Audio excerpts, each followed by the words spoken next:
وہ کہتے ہیں میرا ایک دوست تھا تو 70 سال زندگی اس نے گناہوں میں گزاری، پھر اللہ نے اسے توفیق دی تو وہ نیک ہو گیا۔ اللہ فرماتے ہیں پھر اگلے 70 سال میں نے اسے واقعی نیک ہی دیکھا، اس نے وقت پہ نماز پڑھی، وقت پہ روزہ رکھا، اس نے وقت پر عبادت کی۔ پچھلے 70 سال کے گناہ بھی اس کے بڑے خوفناک تھے، اس میں ایسے ایسے بڑے پاپ تھے کہ اللہ الامان والحفیظ، اللہ بچائے۔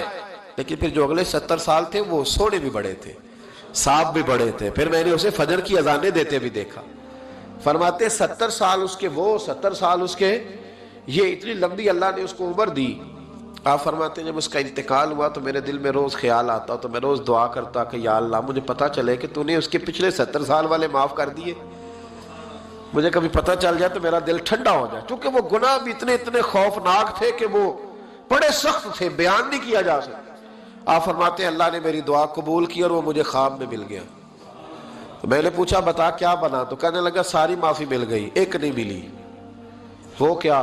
کہنے لگے میرے پڑوسی کی چھڑی اس کے دروازے کے آگے پڑی تھی، تو میں ایک رات نکل رہا تھا اپنے گھر سے تو وہ چھڑی میں نے اٹھا لی کہ رستے میں کوئی جانور ستائے نہ۔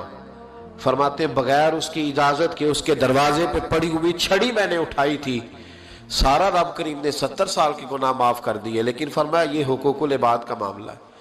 حضرت وہاب ابن منبہ کہتے ہیں مجھ سے کہنے لگا، فرشتے کہنے لگے ساری معافی ہے پر ایک کوڑا قبر میں تجھے کھانا پڑے گا اس چھڑی کے سبب سے جو کسی کی گلی میں بغیر اس کی اجازت کے اٹھا کے لے گیا۔ تو مجھے پتا تھا اس کی یار وہ یہی رکھتا ہے، جب باہر نکلتا ہے تو اٹھا لیتا ہے، میں نے اٹھا لی۔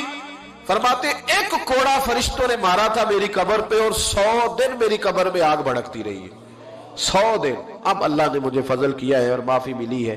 تو بھائی رستوں میں، چوکوں میں، چوراہوں میں ہم جو ظلم کرتے ہیں، جو زیادتی کرتے ہیں، جن چیزوں کو بغیر کسی سبب کے ہم رستے بلاک کر دیتے، ان چیزوں پر ہمیں توجہ دینی پڑے گی۔ اور پھر اس کے ساتھ ساتھ اگر کوئی چیز کسی کی موجود ہے، کسی جگہ پڑی ہوئی ہے، کسی نے رکھی ہوئی ہے، تو وہ اٹھانے کی بھی ہمیں اجازت ہے۔